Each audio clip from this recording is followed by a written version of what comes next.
Hello friends, welcome to my lecture on residue at a singularity. The behavior of singularities into poles and essential singularities is the classification of singularities into poles and essential singularities is not merely a formal matter, because the behavior of an analytic function in a neighborhood of an essential singularity is entirely different from that in the neighborhood of a pole. Let us see how is the nature of the function in the neighborhood of a pole. Suppose f z is analytic and has a pole at z equal to z naught, then mod of f z tends to infinity as z tends to z naught in any manner. That means, in a neighborhood of z equal to z naught, f z becomes indefinitely large. So, if f z has a pole of order m at z equal to z naught, then we can write f z like this, because if f z has a pole of order m at z equal to z naught, then by Laurent series f z is equal to sigma n equal to 0 to infinity b n z minus z naught to the power n plus sigma n is equal to 1 to m c n z minus z naught to the power minus n. Okay. So, this is so here this is nothing but z 1 over z minus z naught to the power m, and then we shall have sigma n equal to 0 to infinity b n z minus z naught to the power n plus m plus c 1 times z minus z naught to the power, we have here c 1 z minus z naught to the power minus 1. So, this will be equal to m minus 1, okay, c 2 z minus z naught to the power m minus 2 and so on,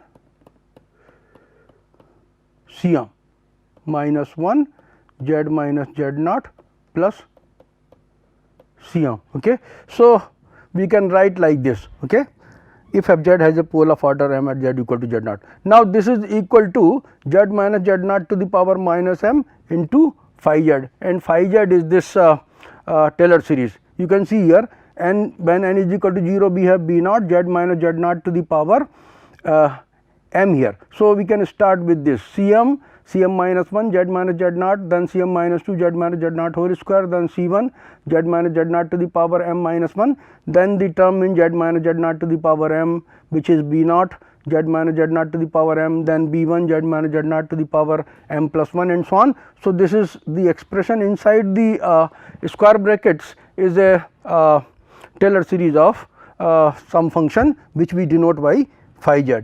Now, phi z is also, you can see phi z is z naught is equal to cm, okay, which is non-zero, because f z has a pole of order m at z equal to z naught. So, phi z is analytic in mod of z minus z naught less than r, and phi z naught is equal to cm, where cm is non-zero. Now, we can take the limit of mod of f z as z tends to z naught, okay. Mod of f z is equal to mod of phi z over mod of z minus z naught to the power m. So, as z goes to z naught, phi z is a continuous function because it is analytic in this region. So, it is continuous. So, therefore, and also phi z is not equal to 0. So, as z tends to z naught, we can see that this expression mod of phi z over z minus z naught to the power m goes to infinity. So, when f z has a pole of order m in a neighborhood of f z, in a neighborhood of z equal to z naught, f z becomes arbitrarily large, okay, so indefinitely large. So, thus in a sufficiently small neighborhood of a pole of an analytic function, the absolute value of the function becomes indefinitely large. Now, suppose let us look at the limit point of zeros and poles. If f z is an analytic function in a domain D, and if z 1 z 2 is a sequence of zeros of f z in D having a limit point in the interior of D, then f z is identically 0 in D. So, let us consider that z naught be the limit point of the sequence of zeros z 1 z 2 and so on of f z since z naught is the interior point of the domain D, okay, it follows that f z is continuous at z naught, okay. F z is analytic inside D and therefore, it is continuous inside D and z naught is a point in the interior of D. So, f z is continuous at z naught and therefore, f z naught must be 0. Now, let us see how f z naught is equal to 0. See, we have z 1, z 2 and so on. This is a sequence of zeros of f z.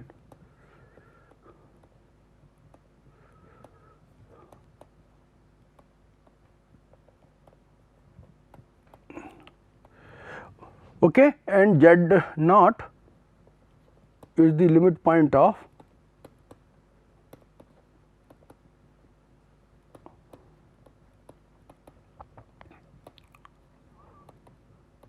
z 1, z 2 and so on. It is this sequence. Okay. Now, f z is continuous at z naught implies that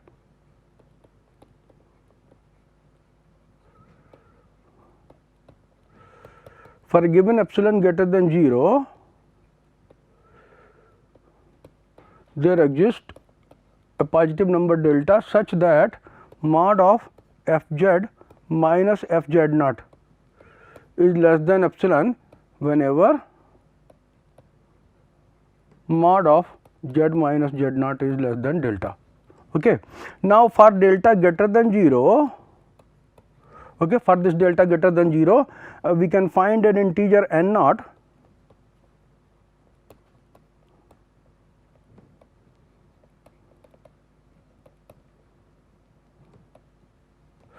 such that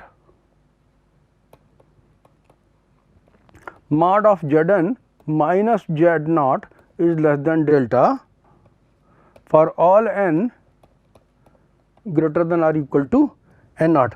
Okay. So, what will happen? Mod of zn minus z naught is less than delta for all n greater than or equal to n naught. Let us combine the equation 1 and 2. Okay. From 1 and 2, we find that mod of f zn minus f z naught is less than epsilon, okay, for all n greater than or equal to n naught, because all these points zn for which n is greater than or equal to n naught, they are at a distance delta less than delta from z naught. And so, by the definition of continuity, mod of f zn minus f z naught is less than epsilon. This implies that mod of 0 minus f z naught is less than epsilon for all n greater than or equal to n naught. Okay. So, or this will mean that mod of f z naught is less than epsilon.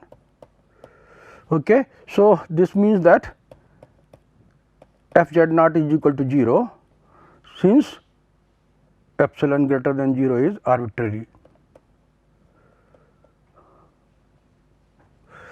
And thus we can say that because of the continuity of f z at z equal to z naught and z naught being the limit point of the sequence of zeros at z 1, z 2 and so on, it follows that f z naught is equal to. So, this f z naught is equal to 0. Now, since z naught is a limit point of the sequence z 1, z 2 and so on, okay,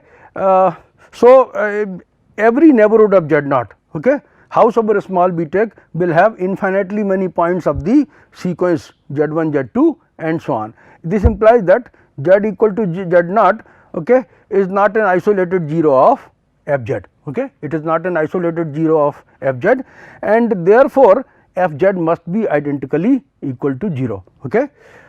So, if f z is an analytic function and z 1, z 2, z n is a sequence of zeros, okay, having a limit point in the interior of D, then f z must be identically 0. Now, from the above theorem, it follows that the limit point of the sequence of zeros of a non-zero function, which is analytic in a domain D, cannot be an interior point of D. It is an, if it is an interior point of D, then f z must be identically 0. Okay. So, if the sequence of zeros of a non-zero analytic function is a singularity of f z, it is an isolated singularity. Now, this isolated singularity cannot be a pole, okay, because in the neighborhood of in any neighborhood of this singularity, okay, fz is not becoming indefinitely large. Every neighborhood of z equal to this singularity at z equal to say z naught, okay, we have infinitely many zeros of the function fz. Okay. So, since fz does not become indefinitely large in any neighborhood of this singularity at z equal to say z naught, okay, it follows that it is not a pole, and therefore, it must be an isolated essential singularity. So, to discard this case, okay, that it is not a pole, we are using this theorem, okay, because poles are isolated singularities. Okay. So, here we are finding an isolated singularity, but that isolated singularity cannot be a pole. Okay. If it is a pole, then in an arbitrarily small neighborhood of z equal to z naught, f z must tend to infinity as z tends to z naught. But here what do we notice? Howsoever small neighborhood of z naught we take, there are infinitely many zeros of the function f z, and therefore, f z tends to infinity is not possible. So, the singularity at z equal to z naught cannot be a pole, it must be an isolated essential singularity. So, this means that if the function f z, if the analytic function f z is non-zero, then the sequence of zeros of its zeros will always tend to a isolated essential singularity of the function. So, for example, let us consider this f z equal to sin 1 by z. It has zeros at z equal to 1 over n pi, where n takes values plus minus 1 plus minus 2 and so on. You can see sin 1 by z equal to 0 means 1 by z equal to n pi. Okay.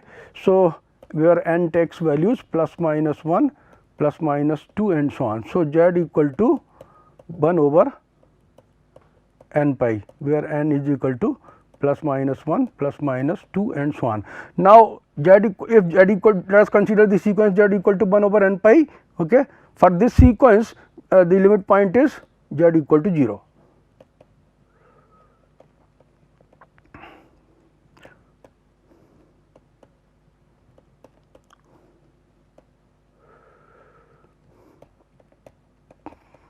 Okay.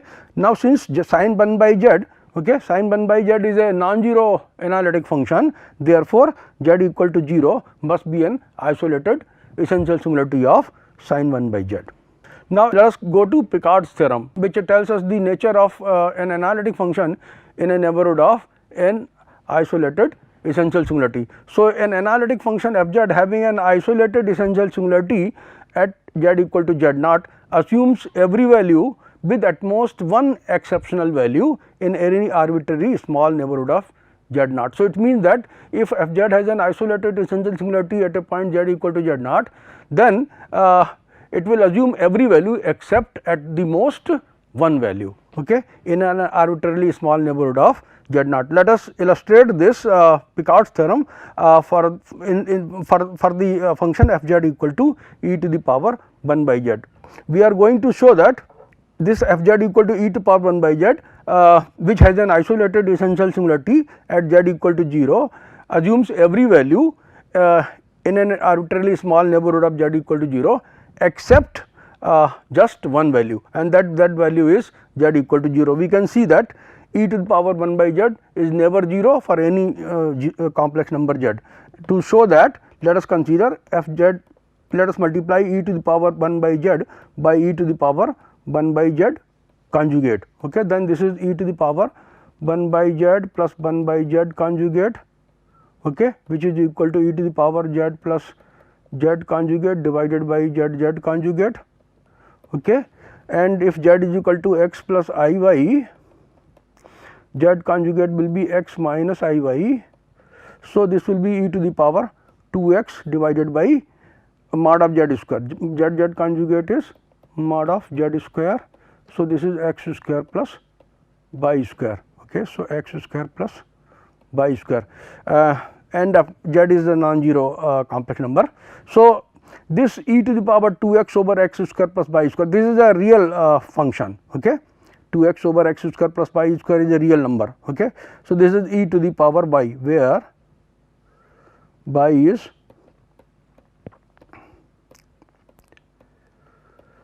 two over 2x over x square plus y square, and e to the power y we know e to the power y is always greater than 0 for every y, okay, for every y belonging to R. Okay. So, e to the power z can e to the power, thus e to the power 1 by z can never be 0 for any z.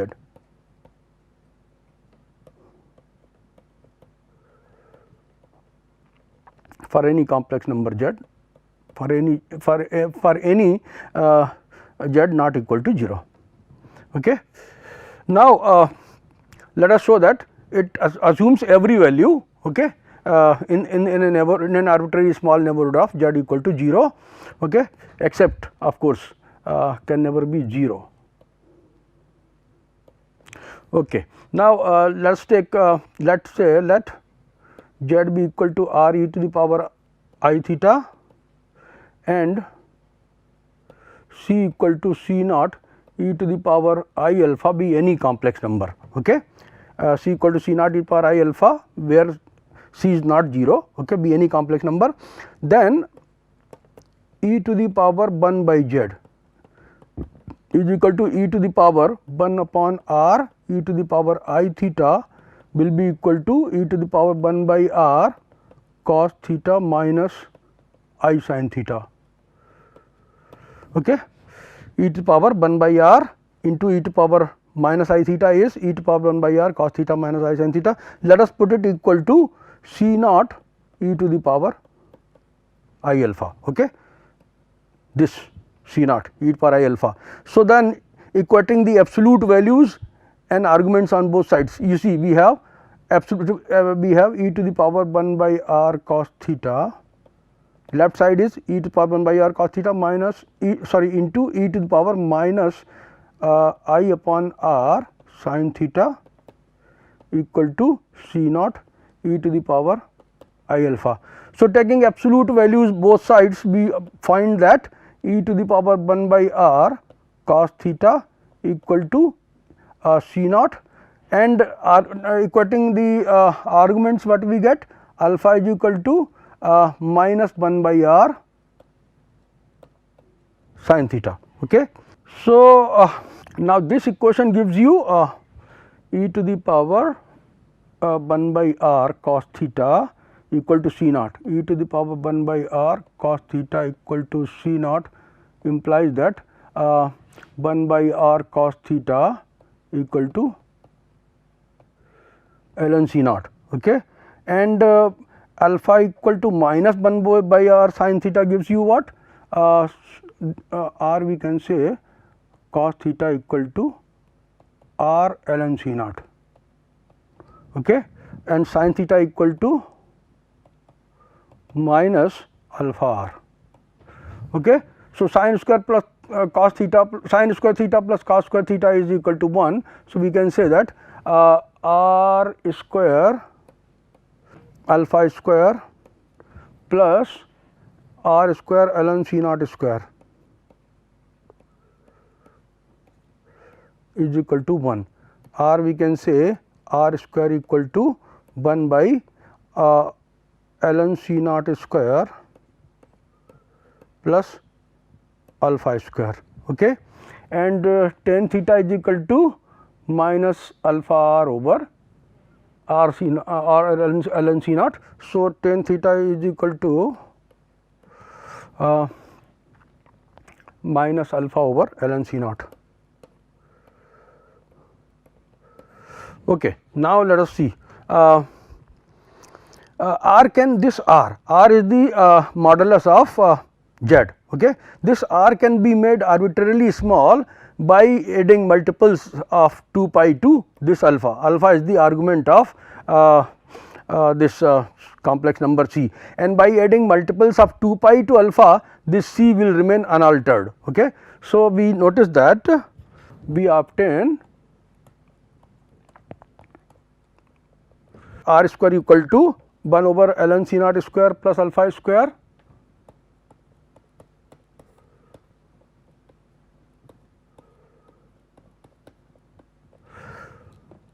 and tan theta equal to minus alpha over ln c naught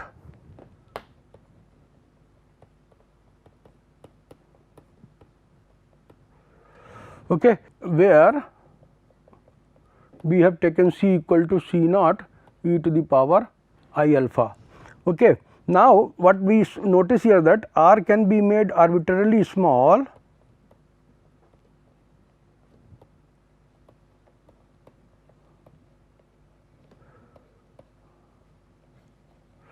by adding multiples of integer multiples of 2 pi to alpha.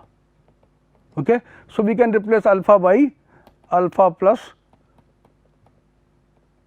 2 m pi, okay, where m is an integer, okay, but that will not change the value of C. C will remain C naught e to the power I alpha plus minus 2 m pi if you take, okay, it will remain C naught e to the power I alpha.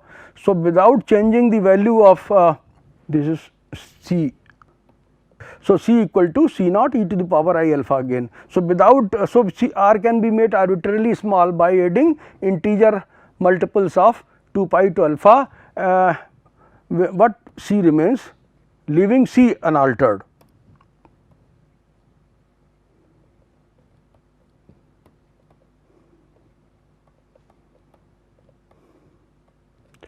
Okay. So, now what we have seen, you take any complex number C equal to C naught e to the power I alpha, where C is of course non-zero, okay. Then in an arbitrarily small neighborhood of z equal to 0, okay.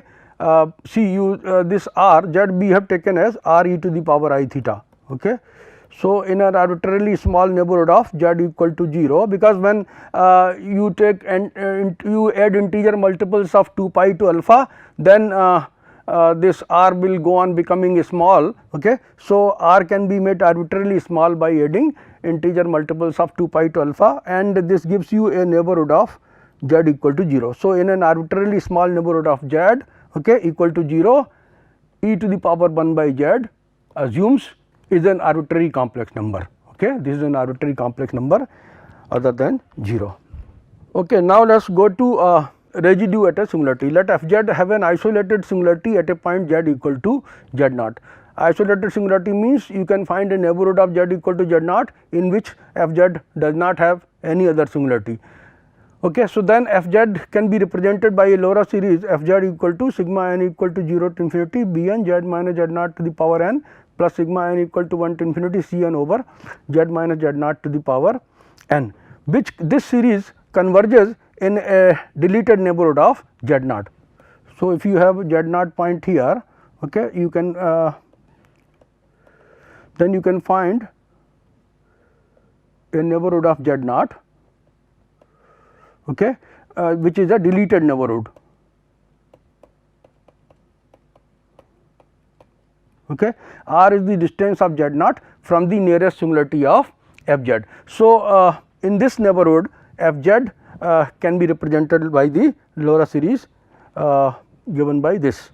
Now, from the Laurent series expansion we find that the coefficient C 1 of 1 over z minus z naught is equal to 1 over 2 pi I integral over C f z dz, or we can say integral over C f z dz equal to 2 pi I C 1. Let us recall that in the Laurent series C n's are given by 1 over 2 pi I integral over C f z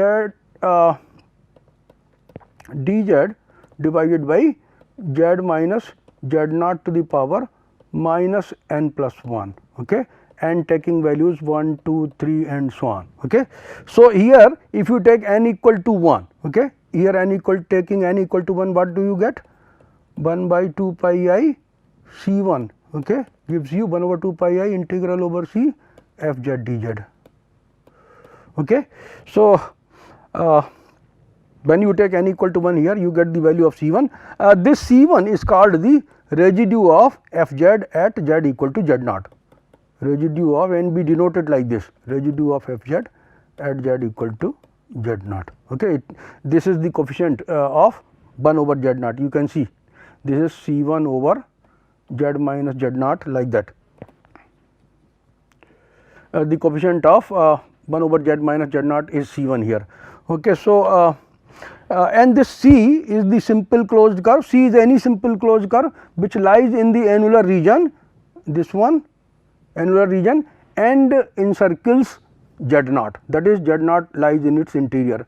So, it can be taken any simple curve, closed curve like this, okay, which lies in the annular region 0 less than mod of Z minus Z naught less than R and encircles the inner circle, point circle. So, we can say this is integral over C f z dz equal to 2 pi I C1, where the integration being taken in the counterclockwise sense around a simple closed path C, which lies in the region 0 less than mod of Z minus Z naught less than R and contains the point Z equal to Z naught in its interior. The coefficient C1 in the development 1 of f z, in this development the coefficient of C1, the coefficient C1 is called the residue of f z at Z equal to Z naught, be denoted by residue of f z at Z equal to Z naught like this. Now, since Laurent series of f z can be obtained by different methods without using the integral formulas for the coefficients, you know we have the integral formulas for the coefficients Bn's and Cn's. For Cn we have this formula, and for Bn we have the formula 1 over 2 pi I integral over C f z dz divided by Z minus Z naught to the power n plus 1, where n is equal to 0 plus minus 1 plus minus 2 and so on. Okay.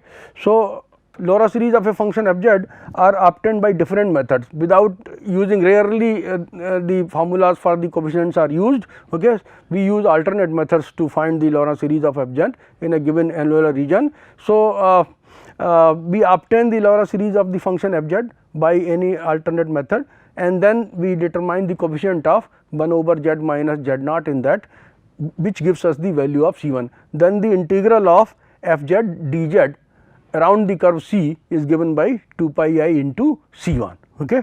So, we can use that Laurent series to determine the contour integral. So, for example, let us consider this function integral over C f z square e to power 1 by Z dz. Here f z is equal to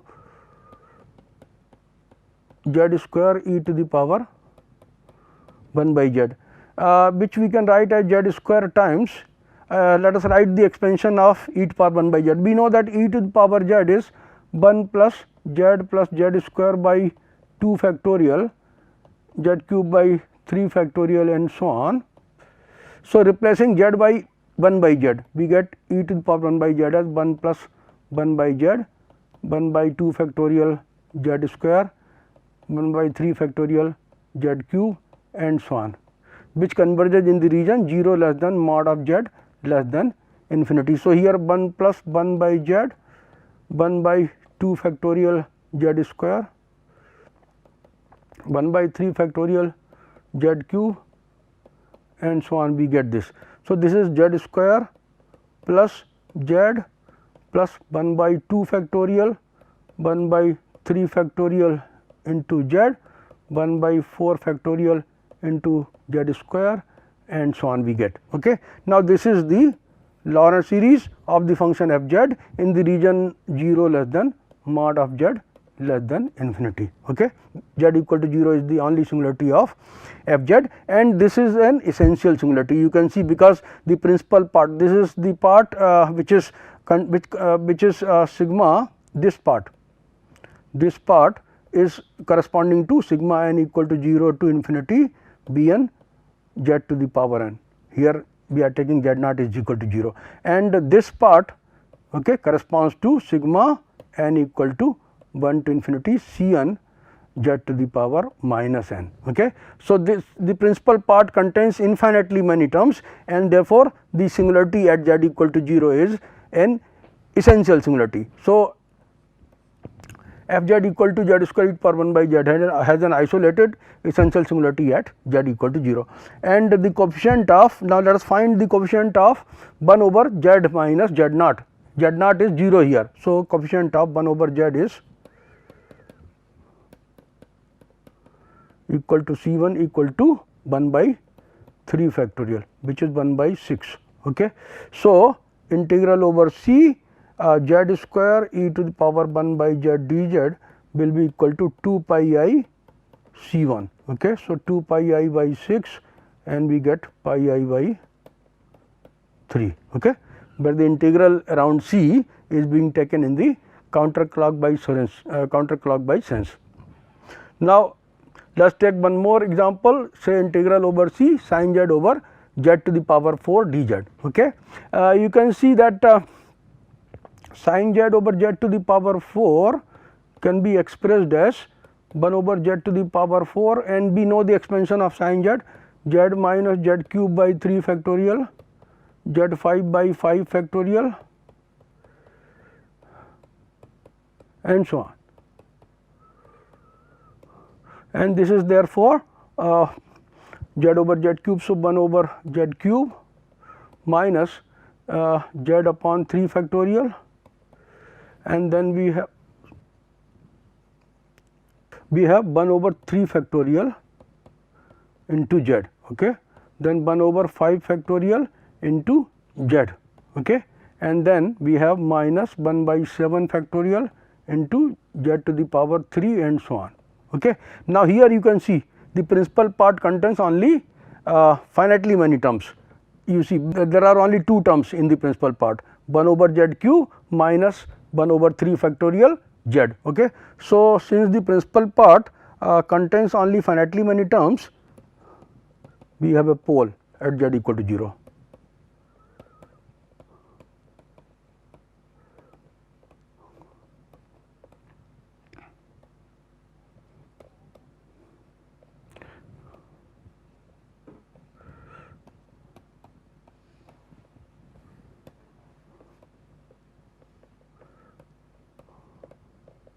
We have a pole at z equal to 0 of order 3. We have minus 1 over 3 factorial into 1 over z plus 1 over z cube. So, it is of order 3. The coefficient of 1 by z is equal to minus 1 by 3 factorial, that is minus 1 by 6. So, this is the value of C1, okay, and therefore, the integral over C sin z over z to the power 4, okay, dz is equal to 2 pi I into C1, which is 2 pi I into minus 1 by 6, and this is minus pi I by 3. And you can notice that the region of convergence is 0 less than mod z less than infinity. Mod z equal to 1 is the circle, this one. This mod z equal to 1, okay. So, this is 0, okay. Mod z equal to 1 is the simple closed curve which lies in this region, okay, 0 less than mod z less than infinity, and contains the point z equal to 0 in its interior. Same is the case here in the previous example. The region of convergence is 0 less than mod z less than infinity, and mod z equal to 1 lies in this annular region and encircles the point z equal to 0, this point, this mod z equal to 1. Okay.